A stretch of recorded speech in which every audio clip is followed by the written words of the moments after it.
ये आपका आज का संपादकीय पाठ है। देखिए, संपादकीय पाठ ये आर्टिकल एडिटोरियल आपको प्रारंभिक परीक्षा, मुख्य परीक्षा और इंटरव्यू हर जगह मदद पहुंचाते हैं।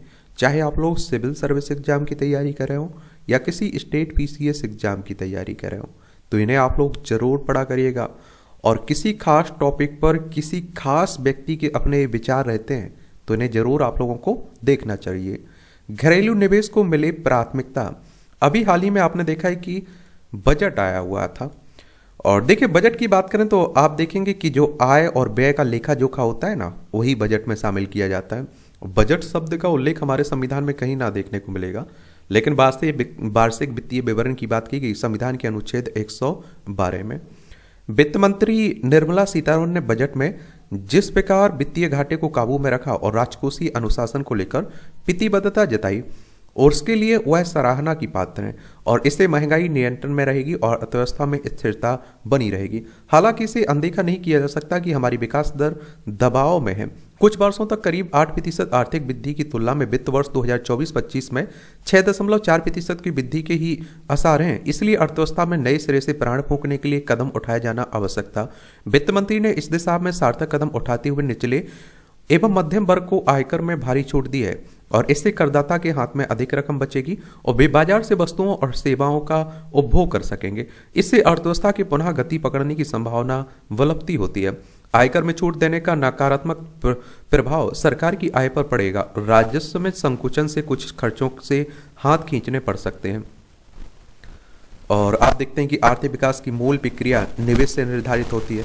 जैसे घर के बजट में आपके सामने पिसन है कि फ्रिज खरीदें अथवा बच्चे को शिक्षा के लिए अच्छे स्कूल भेजें।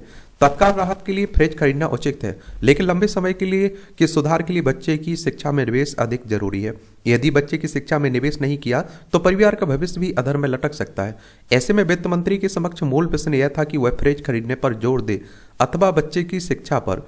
और आयकर में छूट देने से मध्य वर्ग के हाथ में रकम बचेगी, जिसका उपयोग लोग फ्रिज आदि खरीदने के लिए करेंगे, और इससे बाजार में तत्काल मांग बढ़ेगी और आर्थिक विकास दर में सुधार हो सकता है। दूसरा पहलू यह है कि दीर्घकालिक विकास एवं सुरक्षा के लिए आवश्यक निवेश के लिए संसाधन कम पड़े जाएंगे। और विश्व बैंक के अनुसार भारत द्वारा वर्ष 2020-21 में 23 अरब डॉलर शोध अनुसंधान में निवेश हुआ। और विश्व बैंक की बात करें तो अंतर्राष्ट्रीय वित्तीय संस्थान है, जुलाई 1944 में स्थापना हुई थी।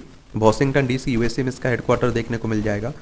और इसकी तुलना में चीन ने 432 अरब डॉलर और अमेरिका ने 946 अरब डॉलर का निवेश रिसर्च में किया। और भारत ने कितना किया? 23 अरब डॉलर, और हमसे कई गुना ज़्यादा अमेरिका और चाइना खर्च कर रहे हैं। और आप देखिए भारत की तुलना में चीन द्वारा लगभग 19 गुना रकम रिसर्च में निवेश की जा रही है। भारत द्वारा अपनी आय का 0.65% शोध अनुसंधान में निवेश किया जाता है, जबकि चीन द्वारा 2.43%।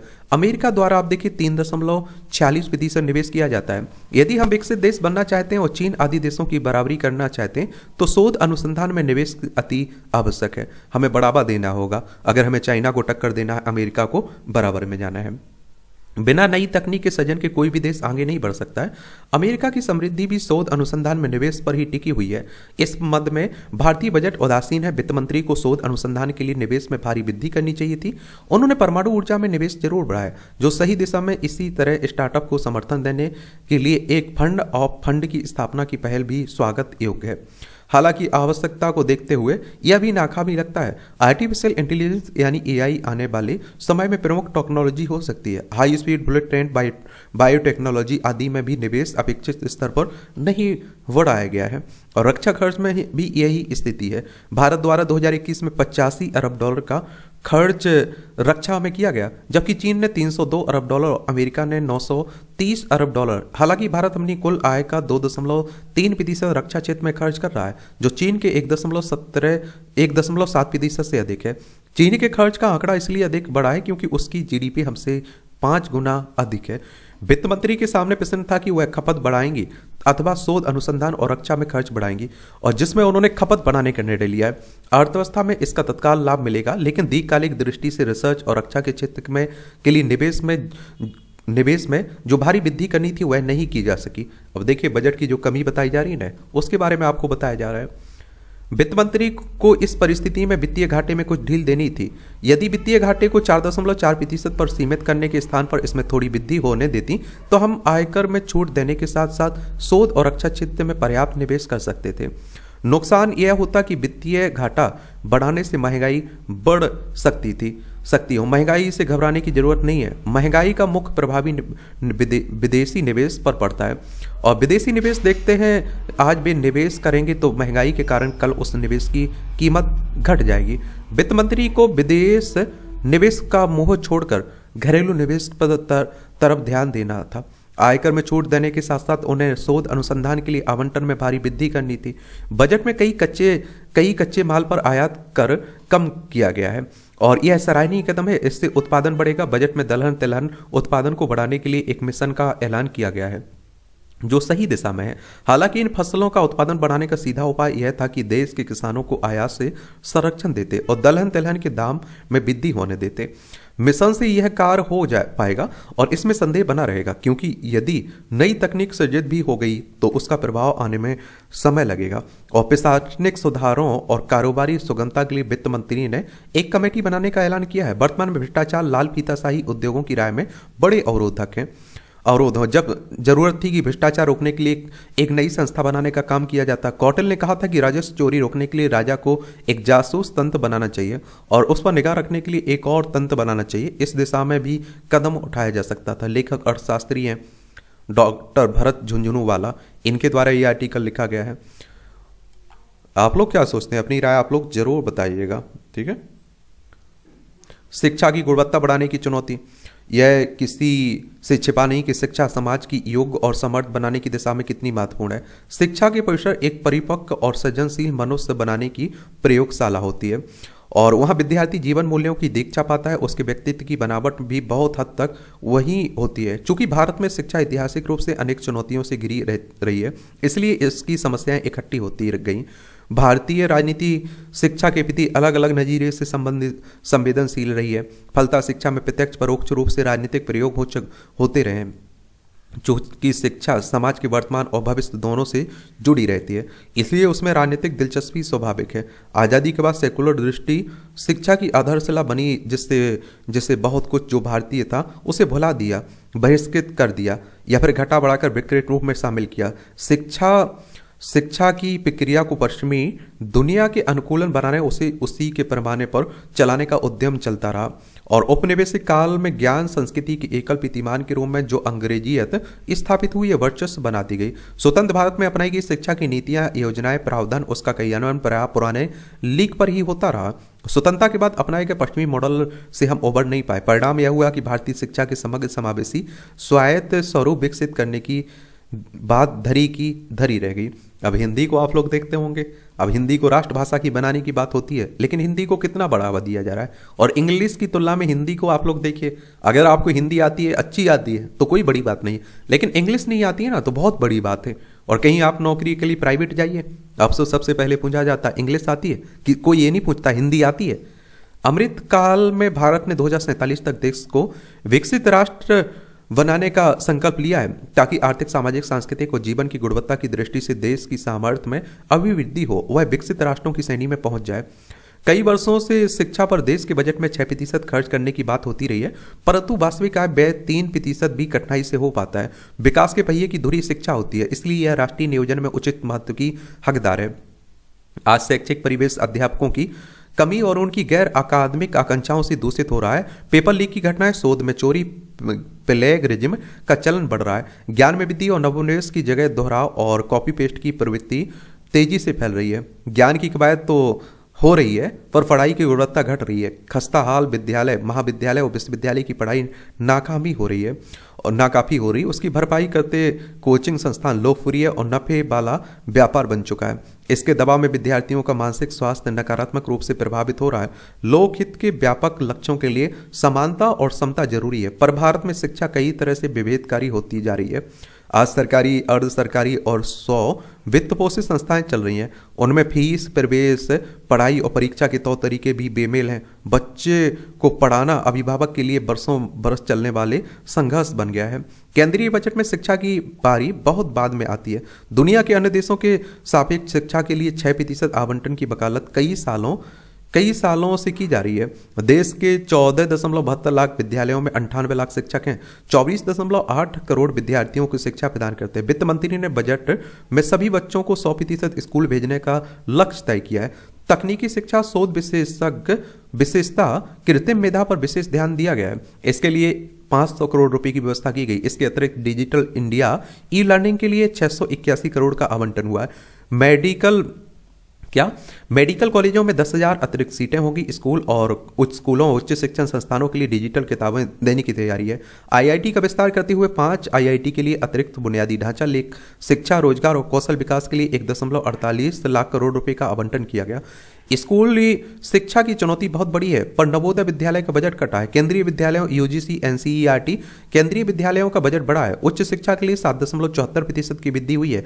शिक्षा के क्षेत्र में आवंटन में 6.65% का इजाफा हुआ है। कुल बजट का 2.5% आवंटन शिक्षा के लिए हुआ है। आज जनसंख्या की दृष्टि से भारत विश्व में प्रथम हो चुका है, पर संसाधन सीमित हैं और शैक्षिक नेटवर्क और आधार संरचना को बढ़ाने की आवश्यकता है। विश्व में युवा देश के रूप में भारत से आशा बनती है, परंतु इस युवा शक्ति को नियोजित करना जरूरी है। विश्व गुरु बनने की उत्कट इच्छा व्यक्त की जाती है, लेकिन युवा वर्ग को सुशिक्षित बनाकर ही हम आगे बढ़ सकेंगे। शिक्षा को देश काल के अनुकूल एक नैतिक और मानवीय उपक्रम बनाकर ही यह किया जा सकेगा। मानवता को तकनीकी विशेषज्ञों के भरोसे छोड़ना भूल होगी। डिजिटल, वर्चुअल एवं एआई की और झुकाव और मानविकी की उपेक्षा असंतुलन को जन्म दे सकती है। मानविकी, साहित्य, दर्शन और इतिहास भी महत्वपूर्ण है और विशेषता नैतिक और सामाजिक दृष्टि से समृद्ध करने के लिए भारतीय शिक्षा को इन सभी दृष्टियों से सुदृढ़ किया जाना चाहिए। लेखक पूर्व कुलपति हैं, इनका नाम है गिरीश और मिस, इनके द्वारा आर्टिकल लिखा गया है। और देखिए, शिक्षा हर किसी की मूलभूत जरूरत है। आप देखिए, कोई भी परिवार हो, चाहे गरीब परिवार हो, चाहे मीडियम परिवार हो, चाहे अमीर परिवार हो, हर किसी के बच्चों को शिक्षा जरूरी है। और इसीलिए कई देशों में, विकसित देश हैं, जहां शिक्षा बिल्कुल फ्री है। आप कितनी भी पढ़ाई करना चाहें, किसी भी तरह की पढ़ाई करना चाहें, हर कोई अपने बच्चों को आसानी से शिक्षा दिला सकता है। हमारे देश में आप देखिए, शिक्षा एक बिजनेस बन चुकी है, कितनी महंगी हो चुकी है। और आप देखिए, इसीलिए सरकारी स्कूलों का हाल जग जाहिर है। और मैं कहता हूं कि समस्याएं सबको पता है, लेकिन समाधान कौन करे, ये हमारे देश में देखने को मिलता है। और प्राइवेट स्कूल में आप देखिए, जो ठेला चला रहा है ना, वो सब्जी बेच रहा है, वो भी चाह रहा है कि हमारा बच्चा प्राइवेट स्कूल में पढ़े। क्यों चाह रहा? क्योंकि प्राइवेट स्कूलों की शिक्षा की हालत ठीक है। अहिंसा को आक्रमणता या फिर कायरता समझना भूल है। अहिंसा वह नहीं है जिसमें कोई व्यक्ति भय के कारण आक्रमण का प्रतिकार नहीं करता है। हिंसा और अहिंसा का आधार व्यक्ति की मनोभावना है। अहिंसा की सबसे उच्च स्थिति वह है जिसमें व्यक्ति समस्त प्राणियों को आत्मवत समझता हुआ शत्रुता और मित्रता दोनों से परे रहता है और किसी भी परिस्थिति में हिंसा की भावना का उसके मन में प्रवेश नहीं होता। हालांकि ऐसी अवस्था प्राप्त करने के लिए बहुत प्रयास करना पड़ता है। हिंसा और आक्रमण अस्त्र शस्त्र और विचार दोनों से होता है। विचारिक आग्रह का शस्त्र इतना तीखा होता है, वह गहरे बार करता है। हिंसक हमला करने वाला आक्रांता कानून की नजर में अपराधी होता है, किंतु किसी के प्रति घृणा फैलाना, उसे मानवीय अधिकारों से वंचित करना तथा मानवता के दर्जे से नीचे उतार देने का प्रायश्चित किसी दंड से नहीं हो सकता है। वह अचम्य हिंसा है। धन के लुटेरे से विचारों का लुटेरा कम घातक नहीं है। और सांसारिक व्यवहार में हमें अपनी मनोभावना के अनुसार ही हिंसा अथवा अहिंसा का निर्णय करना होता है। अहिंसक जीवन को इस कटौती पर कसा जाना चाहिए कि दूसरों के प्रति हमारा व्यवहार कैसा है। अहिंसा का अर्थ अन्याय या फिर हिंसा के प्रति मौन नहीं है। अहिंसा व सुख का उत्सव है, एक संपूर्ण जीवन पद्धति है। अंतर्राष्ट्रीय समस्याओं को आज अहिंसा के माध्यम से सुलझाने का प्रयास हो रहा है। यह भी अपने आप में बहुत कुछ कहता है। हिंसा में शक्ति है तो अहिंसा में उससे भी अधिक शक्ति है। विश्व की व्यवस्था बनाए रखने में सबसे अधिक अवदान अहिंसा का है और विषमता की गहरी खाई को पाटने वाला जीवन सूत्र अहिंसा है। जब कोई प्रमादी बनकर जानबूझकर अथवा लापरवाही से किसी भी जीव पर घात करता है तो उसे कष्ट पहुंचाता है, तभी उसे हिंसक कहा जा सकता है। अच्छा कॉलम लिखा गया। और इस समय आप देखिए, दुनिया वो कहते हैं ना कि अगर चल सकती है, अच्छे से चल सकती है, तो वो अहिंसा है। हिंसा में तो आप देख रहे हैं कि लाखों लोगों को मारने के बाद हो ही समझौता ही रहा है। अब यूक्रेन रूस को आप देख ही रहे हैं, इजराइल हमास में आपने देखा है, सब कुछ लौटा के वो कह रहे हैं कि होश में आ गए हम। उसका मतलब क्या रहा है? बचकानी बातें, हमारे जिम्मेदार नेता किस तरह से गैर जिम्मेदार बयान देकर माहिर हो गए, ये आप देखें राजनीति की बातें होती हैं। अगर आप लोगों को देखना है तो पढ़ना है तो पढ़ लें, क्योंकि आप देखते हैं कि एक तरह से वो मैं कहता हूँ ना कि एक पे एक 11 है। आज आप देखते हैं कि जो कांग्रेस के नेताओं के बयान है वो जब सत्ता में थे उस समय उठा के देख लीजिए, और आज जो बीजेपी के नेताओं के बयान है उस समय देखिए जब वो विपक्ष में थे, वो जब जो जिस पद पर रहता है उसी तरह की बातें करने लगता है। आस्था का भेद, प्रयागराज महाकुंभ के तीसरे अमृत स्नान और मां वीणा वादनी की उपासना के पर्व बसंत पंचमी पर भी आस्था का आवेग उसी प्रकार देखा जिस प्रकार पिछले अमृत स्नान के अवसर पर दिखा था। संतोष की बात है कि आवेग संयमित और व्यवस्थित है। मौनी अवस्था के स्थान पर उभरे जन ज्वार के दौरान जो व्यवस्थागत कमियां देखी थी उससे सबक लिया गया लगता है। मेला क्षेत्र में एकल दिशा मार्ग करने से भीड़ का प्रवाह स्वाभाविक गति में दिखा। इस स्नान पर्व पर जो सबसे अच्छी बात महाकुंभ में नगर में दिखी वह है कि महाकुंभ की भावना के अनुरूप लोग एक दूसरे की चिंता करते और मार्गदर्शन करते नजर आए, और पैदल मार्गों पर पुलिस बल भी सहायक दिखा। अब पारी प्रयागराज उसके समीपवर्ती जनपदों के स्थानीय प्रशासन नागरिकों की है। जिस प्रकार मौनी अमावस्या पर स्थानीय लोगों ने दूर दराज अथवा अन्य प्रांत से आए लोगों का अतिथि रूम में स्वागत किया, उसका विस्तार करने की आवश्यकता है। मौनी अवस्था के बाद जब दूर दराज से आए लोग भटक रहे थे तब प्रयागराज के लोगों ने उसी प्रकार अतिथियों की चिंता की जिस प्रकार त्रेता में सबरी ने की थी। स्थानीय प्रशासन को ट्रैफिक प्लान और उससे संचालन पर विशेष ध्यान देना होगा ताकि लंबे ट्रैफिक जाम में कोई वाहन न फंसे। वस्तुतः सड़क मार्ग से बड़ी संख्या में लोग महाकुंभ में पहुंच रहे हैं, लिहाजा देश भर से प्रयागराज पहुंचने वाली सड़कों पर भीड़ बढ़ गई है और जिसे व्यवस्थित रूप से संभालना भी बड़ी चुनौती दिख रही है। नए सिरे से व्यवस्था को बनाया जाना चाहिए। ये आप देखिए उत्तर प्रदेश से देख रहे हैं, यह है उत्तर प्रदेश आपको देखने को मिल रहा है। ये हमारा प्यारा भारत है, इसमें आप देखिए उत्तर प्रदेश है, लखनऊ इसकी राजधानी है। अंतर्राष्ट्रीय सीमा नेपाल से लगती राज्यों में बिहार, झारखंड, छत्तीसगढ़, मध्य प्रदेश, राजस्थान, हरियाणा, हिमाचल प्रदेश, उत्तराखंड और दिल्ली। विधानसभा में 403 सीटें हैं, विधान परिषद में 100 सीटें हैं, राज्यसभा में 31 सीटें हैं, लोकसभा में 80 सीटें हैं। योगी आदित्यनाथ यहाँ के चीफ मिनिस्टर हैं, आनंदीबेन पटेल यहाँ की राज्यपाल आपको देखने को मिल जाएंगी। नवजीवन और उल्लास का प्रतीक बसंत, ऋतुओं की राजा बसंत प्रकृति के नवजीवन और उल्लास का प्रतीक है। भारतीय साहित्य में बसंत का विशेष स्थान रहा है। कालिदास की ऋतु संहार और जयशंकर प्रसाद के काव्य में बसंत के अनुपम सौंदर्य का वर्णन मिलता है। कबीर, सूरदास और तुलसीदास ने भी अपने भजनों और पदों में बसंत ऋतु के प्रभाव को दर्शाया। बसंत न केवल प्रेम और सौंदर्य का पर्व है बल्कि यह ऊर्जा और सृजन का भी प्रतीक है। यह ऋतु सदियों की ठंडक और गर्मियों की तपिश के बीच एक सुहावना संतुलन लेकर आती है। बसंत का आगमन न केवल प्रकृति को नया रूप देता है बल्कि मनुष्य के मन में भी नई उमंग और ऊर्जा भर देता है। यह ऋतु हमें यह सिखाती है कि जीवन में बदलाव और नवीनीकरण हमेशा संभव है। ये बसंत के आगमन के साथ ही प्रकृति एक नए रूप में सजने संवरने लगती है और पेड़ पौधों पर नई कोपलें फूटने लगती हैं। फूलों की रंग बिरंगी छटा देखने लायक होती है। आम के पेड़ों पर कोपलें आना, गुलाब, चमेली, गेंदा, गुलमोहर के फूलों की खुशबू से वातावरण महक उठता है।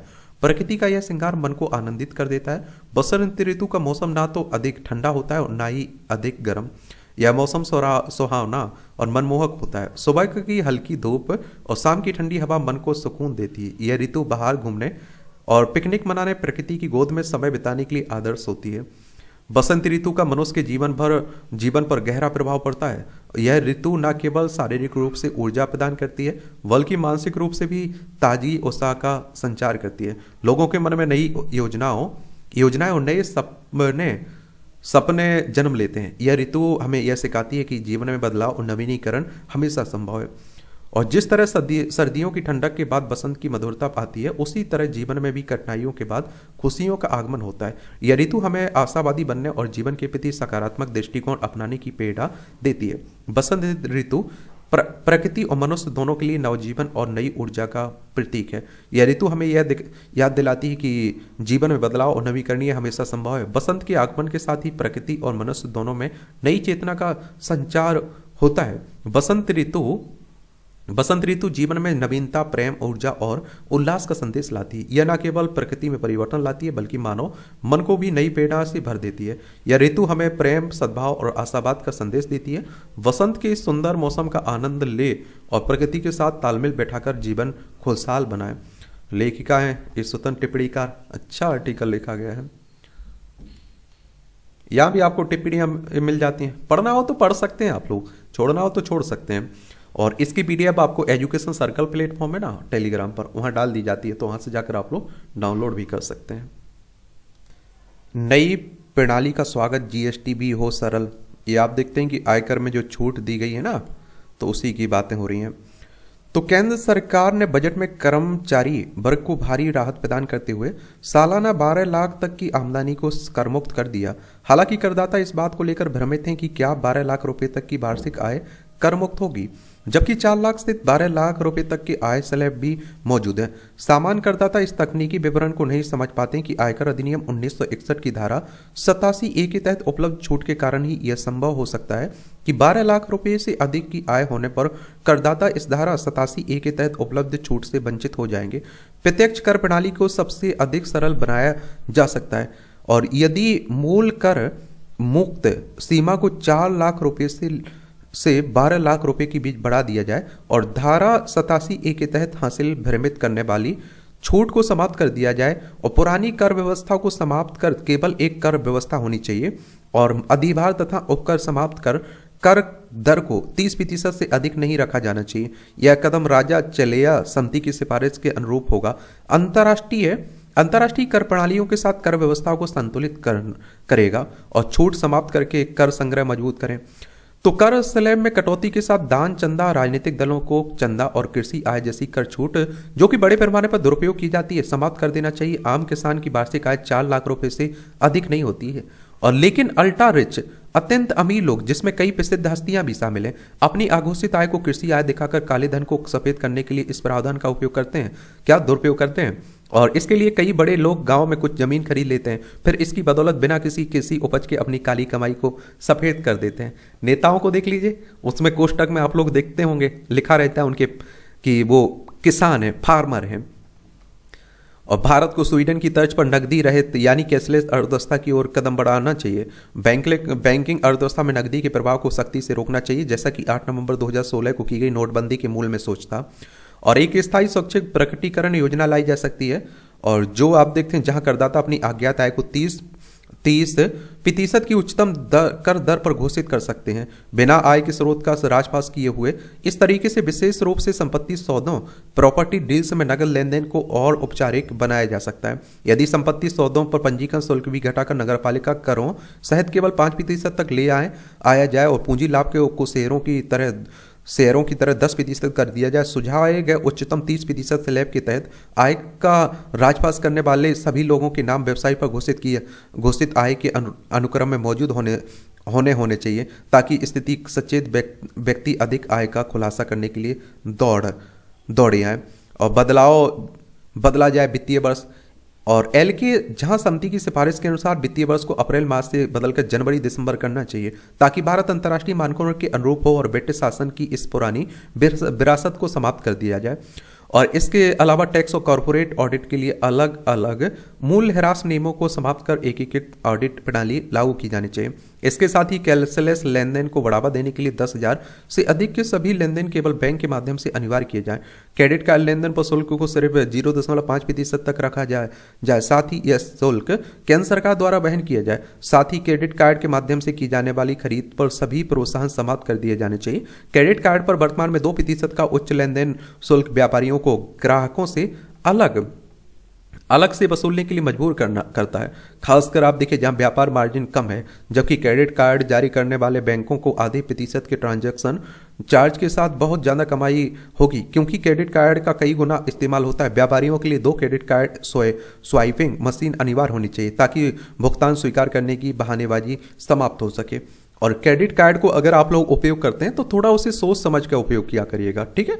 जीएसटी प्रणाली की विसंगतियां, इनपुट टैक्स क्रेडिट प्रणाली का सबसे अधिक दुरुपयोग निर्माण क्षेत्र में किया जाता है, जहां व्यापारियों द्वारा आम उपभोक्ता के छूटे हुए बिल खरीदे जाते हैं और फिर उन्हें बड़े उत्पादकों को बेचा जाता है ताकि वे फर्जी इनपुट टैक्स क्रेडिट का लाभ उठा सकें। इस प्रक्रिया में काले धन का लेन देन बढ़ता है। और इनपुट टैक्स क्रेडिट के दुरुपयोग को रोकने के लिए वार्षिक फॉरेंसिक ऑडिट अनिवार्य किया जाना चाहिए। 18% जीएसटी स्लैब को पूरी तरह समाप्त करने और निर्माण क्षेत्र में इनपुट टैक्स क्रेडिट को पूर्ण रूप से समाप्त करने का अध्ययन किया जाना चाहिए।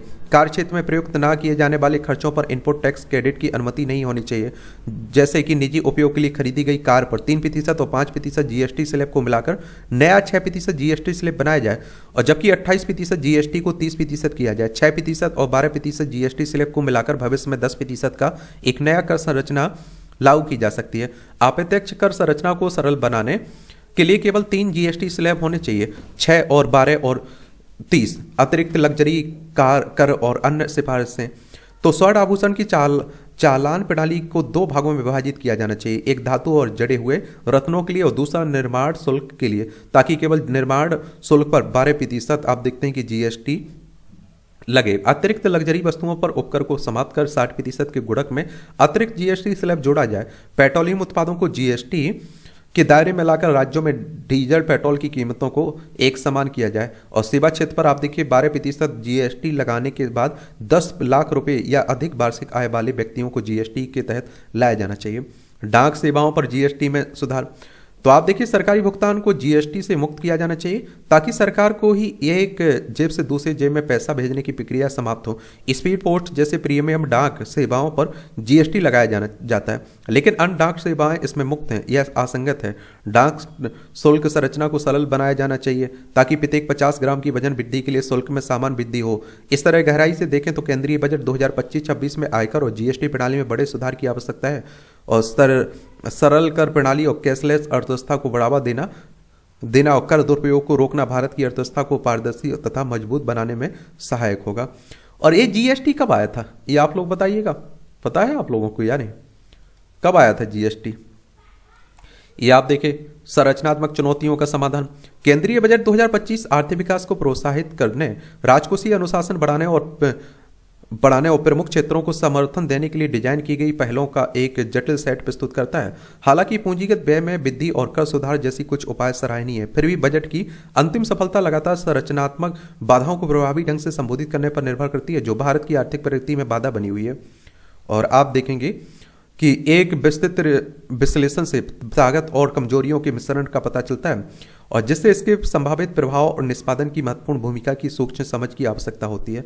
पूंजीगत व्यय और बुनियादी ढांचा विकास, इस संबंध में यदि हम आवंटन से क्रियान्वयन तक देखें तो सड़क, रेलवे और शहरी विकास पर ध्यान देने के साथ पूंजीगत व्यय में 20% की वृद्धि बजट का एक स्वागत योग्य और महत्वाकांक्षी तथ्य है।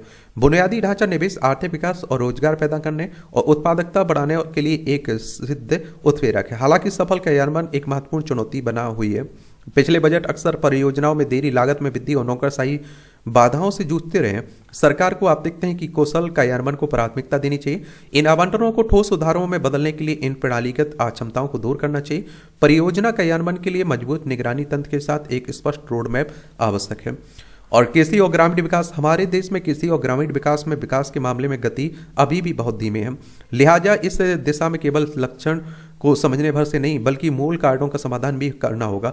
बजट में कृषि उत्पादकता को बढ़ावा देने के लिए पहल की शुरुआत की गई, और जिसमें उच्च उपज वाली फसलों पर एक राष्ट्रीय मिशन और किसानों के लिए सब्सिडी वाले ऋण में वृद्धि शामिल है। हालांकि ये उपाय कुछ अस्थायी राहत प्रदान करते हैं, लेकिन वे कृषि क्षेत्र को परेशान करने वाली दीर्घकालिक संरचनात्मक चुनौतियों का समाधान करने में विफल रहते हैं। और अकुशल आपूर्ति श्रृंखला, अपर्याप्त भंडारण अवसंरचना और सीमित बाजार पहुंच हमारे देश में कृषि विकास की दिशा में बड़ी बाधा बने हुए हैं। इस क्षेत्र में सतत विकास हासिल करने के लिए व्यापक कृषि सुधारों, कृषि पद्धतियों के आधुनिकीकरण और सीधे किसान बाजार संबंधों को शामिल करते हुए एक अधिक समग्र दृष्टिकोण आवश्यक है। अब आप लोग क्या सोचते हैं बजट के बारे में? आपको किस तरह का लगा, ये जरूर आप लोग बताइएगा। ये आर्थिक दशा में सुधार नहीं दिख रहे हैं आसार। ये बंगाल की आर्थिक स्थिति को लेकर लगातार प्रश्न उठ रहे हैं। पश्चिम बंगाल के अभी पिछले सप्ताह नीति आयोग ने राज्यों की वित्तीय स्वास्थ्य सूचकांक जारी की, जिसमें के मुताबिक वित्तीय स्वास्थ्य के मामले में बंगाल सूची में निचले पायदान वाले राज्यों में शामिल है। नीति आयोग के अनुसार बंगाल की बुनियादी ढांचे के विकास सहित पूंजीगत व्यय पर तुरंत प्राथमिकता देने और कर योग्य आय एवं कर रहित आय दोनों ही मामलों में राजस्व बढ़ाने की जरूरत है। साथ ही सख्त वित्तीय अनुशासन बनाए रखने की बात भी कही गई है।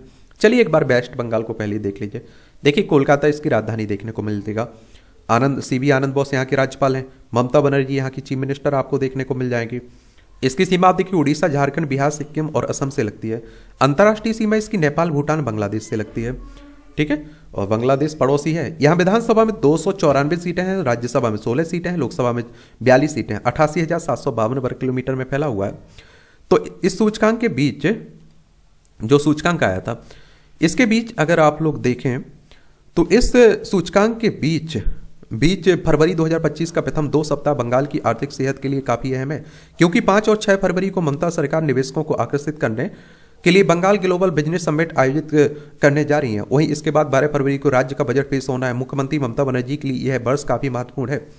और आप देखिए, क्योंकि उनके तीसरे कार्यकाल का वो है, यह अंतिम वर्ष है और आगामी वर्ष 2026 में बंगाल विधानसभा चुनाव होना है। ऐसे में अगर आर्थिक सेहत नहीं सुधरी तो बड़े निवेश नहीं आएंगे, उसके लिए आने वाले समय मुश्किल वाला साबित हो सकता है। वह जिससे वोट पाने के लिए लोक लुभावन घोषणाओं की बातें हो रही हैं, देख सकते हैं। ये आप लोगों के लिए काम का आर्टिकल। निर्मल और सदा नीरा बने नर्मदा। देखिए, प्रहलाद पटेल के द्वारा ये लिखा गया है। मंत्री पंचायत ग्रामीण विकास मंत्री मध्य प्रदेश से आते हैं, मध्य प्रदेश से ही निकलती है ना नर्मदा।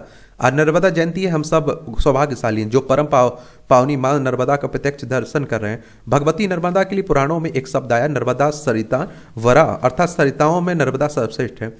माता नर्मदा असंख्य विशेषताओं से संपन्न है। भारत में बहुत सी पवित्र नदियां हैं, लेकिन पुराण तो केवल नर्मदा जी के नाम पर ही नर्मदा पुराण है, जिसमें नर्मदा के परम पावन चरित्र का वर्णन है। उनके उस दिव्य चरित्र में अवगाहन करके असंख्य प्रणाली भगधाम के अधिकारी होते हैं। भारत में किसी भी नदी की परिक्रमा नहीं होती है, केवल नर्मदा की ही परिक्रमा होती है। पुराणों में इस बात को लिखा गया है कि सरस्वती 3 दिन में, यमुना 1 सप्ताह में, गंगा तत्काल पवित्र करती है। लेकिन मां नर्मदा तो दर्शन मात्र से मानव जीवन को पवित्र कर देती है। लेकिन विडंबना यह है कि तमाम विशेषताओं के बाद भी आज मां नर्मदा की अविरल धारा को अशुद्ध करने के बजाय मानव जीवन में इसकी शुद्धता को बनाए रखने का संकल्प लेने की बड़ी आवश्यकता है। ऐसे में आज मां नर्मदा जयंती पर हम संकल्प लें कि नदी को नहर ना बनने दें। मैं अपने बाल काल से ही नर्मदा को देखते आ रहा हूँ। बचपन में जब मैं नर्मदा को देखता था, उसके जल की निर्मलता, पावनता और प्रवाह देखकर मन प्रफुल्लित होता था। लेकिन विकास के क्रम में नर्मदा की निर्मलता शहरों के अपशिष्ट कम होने लगी। बचपन में जिस नर्मदा को देखकर हम गौरवान्वित होते थे, आज उसी नर्मदा को टूटती धार और मलिनता को देखकर मन व्यथित होता है। नर्मदा में रेत के अवैध खनन, प्रदूषण की आंख मिचोली और बूंद बूंद दोहन और किनारे के कटते जंगल से आज पतित पावन नर्मदा को अशुद्ध कर दिया। नर्मदा नदी भारतवर्ष की प्रमुख सरिताओं में से एक है। अमरकंटक नर्मदा नदी का उद्गम स्थल है। नर्मदा मध्य प्रदेश में 1077 किलोमीटर के साथ महाराष्ट्र गुजरात होते हुए कुल 1312 किलोमीटर की दूरी करते हुए गुजरात में अरब सागर में समाहित होती है। जैसे जैसे यह आगे बढ़ती है, इसके दोहन की योजनाएं भी साथ साथ बनती चलती है। मध्य भारत को अन्न धन से परिपूर्ण बनाने वाली इस सदा नीरा पर आबादी का बोझ पिछली 1 शताब्दी में काफी बढ़ गया है। नर्मदा और इसकी सहायक नदियों पर दोहन और प्रदूषण का बोझ भी इतना ही बढ़ा गया है। नर्मदा किनारे छोटे बड़े पावन शहरों की गंदगी नर्मदा में गिरती है। नर्मदा की निर्मल अविरल छवि पर तरह तरह के खतरे भी हैं। इसके साथ साथ आगे बढ़ते हर 100 से 50 किलोमीटर की दूरी एक नई समस्या और उससे निपटने के उपाय सामने आते हैं, लेकिन प्रभावी ढंग से इनका असर होता दिखाई नहीं दे रहा है। और आप देखेंगे इसमें कि हैरानी की बात है कि जिस आबादी का अपशिष्ट ढोने के लिए नर्मदा अभिशप्त है, वे सभी शहर पेयजल के लिए भी नर्मदा पर ही निर्भर है। राजस्थान में बाड़मेर से लेकर गुजरात के सौराष्ट्र और मध्य प्रदेश के 35 शहरों में लोगों की प्यास बुझाने का जिम्मा नर्मदा पर ही है। परंपरागत तौर पर नर्मदा कछार जल प्रबंधन की स्थानीय प्रणालियों के लिए जाना जाता है, लेकिन अब यहाँ जल आपूर्ति के केंद्रीकृत व्यवस्था पर निर्भरता बढ़ती जा रही है। इंदौर, भोपाल समेत मध्य प्रदेश के 18 शहरों को नर्मदा का पानी दिया जा रहा है। दोहन का यह दबाव नर्मदा की हर बूंद निगल लेता है। नर्मदा अपने किनारे ही नहीं बल्कि दूर दराज के इलाकों के लिए भी जीवनदायिनी बनी हुई है। लेकिन विडंबना यह है कि नर्मदा जयंती पर माँ की पूजा अर्चना और अन्य धार्मिक अवसरों पर ध्यान स्नान कर पुण्य लाभ प्राप्त करने की मनोकामना तो रखते हैं, लेकिन नदी पर मड़ा रहे संकट के बारे में कम ही सोचते हैं। मेरी आप लोगों से यही विनती है, इस बार नर्मदा जयंती पर हम सामूहिकता के साथ आप देखते हैं कि क्या निर्णय लें और निर्णय साथ संकल्प लें और मां नर्मदा के संरक्षण, सफाई, सुरक्षा, पवित्रता पर ध्यान दें। हम सभी जानते हैं कि गंगा यमुना की तरह नर्मदा ग्लेशियर से निकली नदी नहीं है। यह मुख्य रूप से मानसूनी वर्षा अपनी सहायक नदियों के जल पर निर्भर है। ये सहायक नदियां ही सतपुड़ा, बिंद और मैकाल पर्वतों से बूंद बूंद पानी लाकर नर्मदा को सदा नीरा बनाती हैं, लेकिन इनमें से कई नदियां सूखने के कगार पर हैं। नर्मदा घाटी में बॉक्साइट जैसे खनिजों की मौजूदगी पर्यावरण से जुड़े कई संकटों की वजह से बनी है। नर्मदा के उद्गम वाले क्षेत्रों में 1975 में बॉक्साइट का खनन शुरू हुआ था, जिसके कारण वनों की अंधाधुंध कटाई हुई। हालांकि बाद में वहां बॉक्साइड के खनन का काफी हद तक अंकुश लगा, लेकिन तब तक पर्यावरण को काफी क्षति पहुंच चुकी थी। अब ऐसा ही खतरा नर्मदा नदी में रेत के अवैध खनन से उत्पन्न हो रहा है। हालांकि सरकार अपनी ओर से पूरी कोशिश कर रही है कि नर्मदा को निर्मल और सदानीरा बनाया जाए, लेकिन सरकार की अकेली कोशिश तभी कामयाब होगी जब आप लोग तन मन और धन के साथ इस अभियान से जुड़ेंगे। मुझे उम्मीद है कि इस नर्मदा जयंती पर आप सभी लोग नर्मदा के संरक्षण के लिए संकल्प लेंगे, अपने संकल्प को पूरा करने के अभियान में जुटेंगे। मैं स्वयं और सरकार को भी इस मुहिम में जोड़ने की भरपूर कोशिश करूंगा। देख लीजिए, इस तरह से आप देखेंगे, ये है मध्य प्रदेश। आप देखें, भोपाल इसकी राजधानी है। 1 नवंबर 1956 में से राज्य बनाया गया था। विधानसभा में 230 सीटें हैं, राज्यसभा में 11 सीटें हैं, लोकसभा में 29 सीटें हैं। मोहन यादव यहाँ के मुख्यमंत्री हैं। देखिए, उत्तर प्रदेश, राजस्थान, गुजरात, महाराष्ट्र, छत्तीसगढ़ से इसकी सीमा लगती है। और क्षेत्रफल में दूसरे नंबर पर, पहले पर राजस्थान, दूसरे पर मध्य प्रदेश का नंबर आता है। और इस तरह से आप देखेंगे कि आज के संपादकीय पाठ की कहानी कवर होती है। आप लोग पढ़ते रहिए, एंजॉय करते रहिए। आपका कोई सवाल हो, मेरे लिए सुझाव हो, तो आप बता सकते हैं। थोड़ा अच्छे से मेहनत करिए, ईमानदारी से। धन्यवाद।